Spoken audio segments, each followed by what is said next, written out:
Peace, what's good? How y'all doing? This is ZaZa Ali. I have been monitoring social media for the past couple of days, and I've also been, reading through the comments and the messages that I've gotten in response to the sex trafficking video, which has been all love, and even the people who may have had a difference of opinion appreciated the fact that I, came from a different perspective. And I just wanted to kind of say this because everybody's so reactionary right now with all the stuff that's happening, and there's always so much stuff happening. So many people are reactionary, and so many people's consciousness and the way that they think is being tempered and is being shaped and molded by the image of what other people think. And I think that's more dangerous right now than anything, more than Trump being in office or, all of the other stuff that's going on, especially in this country. The fact that people really don't have discernment and the ability to make up their own minds or to disagree in a respectable factor. So anyway, I just wanted to send this message out real quick in response to a couple of inboxes that I got on Instagram about women that resonated with the idea that they had to accept responsibility for things that happened to them in their lives, where they attracted certain situations. And I'm not, in any way trying to compare that with maybe a young woman being snatched and put into sex trafficking. That's a different story altogether. But I want us to be very mindful, self-included, of how we relay our messages and the energy and the intention behind them. Every word you speak counts.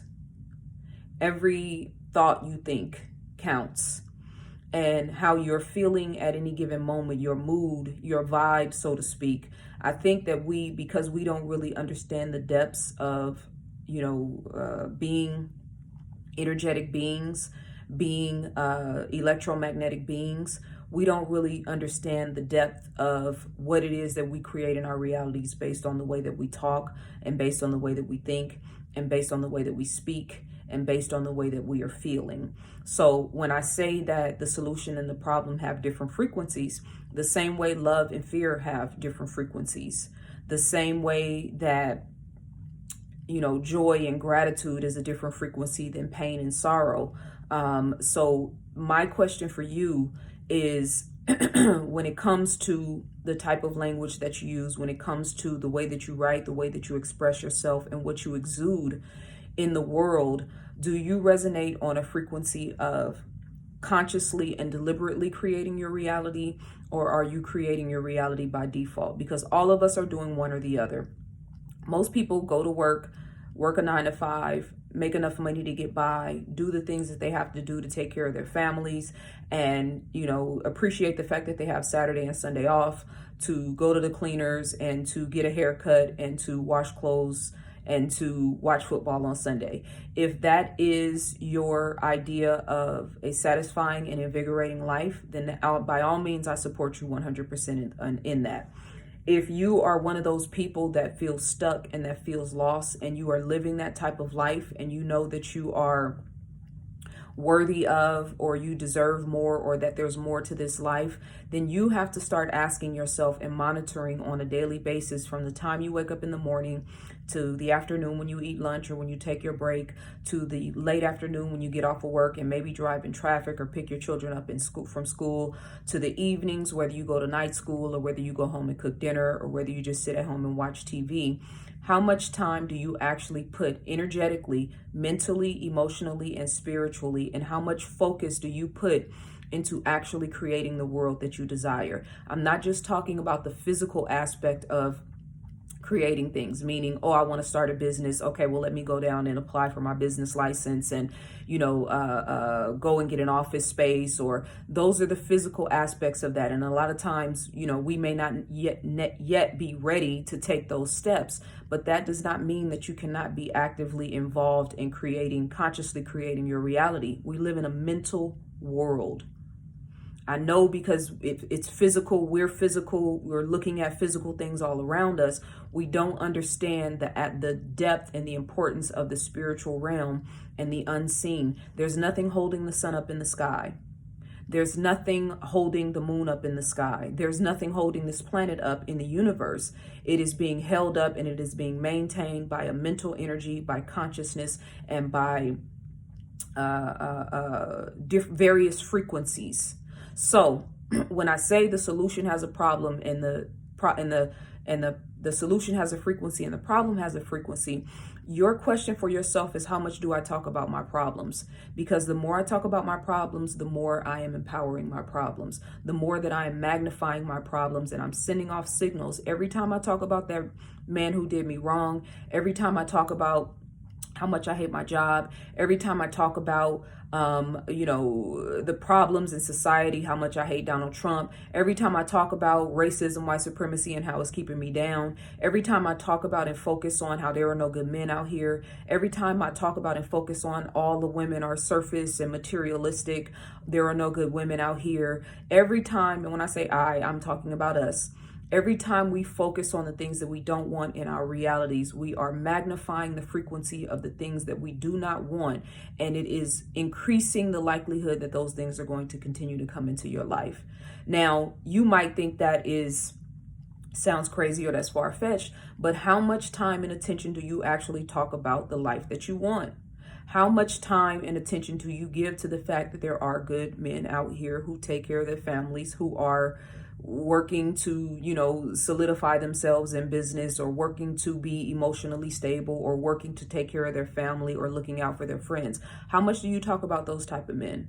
How much do you talk about the fact that there are plenty of good women that are out here that have been the backbone in our community, that are doing well in business and industry, that are going to school, that are learning, that are flourishing, that are blossoming? How much do you talk about that? How much do you talk about the fact that there is endless abundance, that there is so much wealth in this world that we could never actually spend that money, that there is so much to be thankful for on any given day? There's always somebody in the world that has a worse situation. And somebody in the world would look at your situation and give their life or give their leg to live and to be in the condition and in the situation that you are in. So it's all about perspective. So if you tell the universe through your thoughts, through your mental projection, through your emotional feeling and well-being, understanding that we are electromagnetic beings. So if you feel anxiety, if you feel desperation, if you pray in desperation, you are sending a signal out into the universe that is going to come back to you in the form of a desperate response. Your prayer might get answered, but it might be attached to additional suffering. It might be attached to meeting somebody that's going to do you wrong in the process until you get the eventual blessing that you prayed for. So there is no such thing as wasted energy. We say that a lot, and you may waste time. You may waste time on an individual, or you may waste time at a job, or you may feel like you wasted time, but every thought counts. All of your feelings and what you're resonating at any given moment, it counts. It is sending out a signal into the universe that is actually consciously creating your reality. So be mindful. Sometimes we need to learn how to be quiet. Sometimes there's nothing to say. Like your grandmother and your mother used to tell you, if you don't have anything good to say, don't say it. That is a very true to life and reliable source of wisdom that we should all abide by. If we don't have good things to say about our financial situation, stop talking about it. If you don't have good things to say about your history and relationships, or your prospects for relationships, stop talking about it.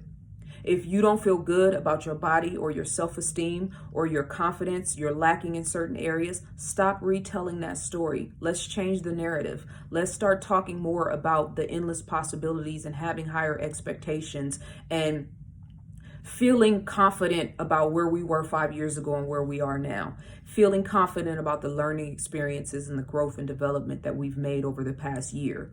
Sometimes the wins don't always come financially. Sometimes the wins are mental and spiritual and emotional lessons that are going to carry us forward into the lives that we want to create. So you are either consciously creating your reality, or you're creating your reality through default, based on responding to life, or based on taking the initiative to mentally and physically and emotionally and spiritually start to project what you actually want in your life. How much time and attention do you give that every day? ZaZaali.com is my website. Peace and love.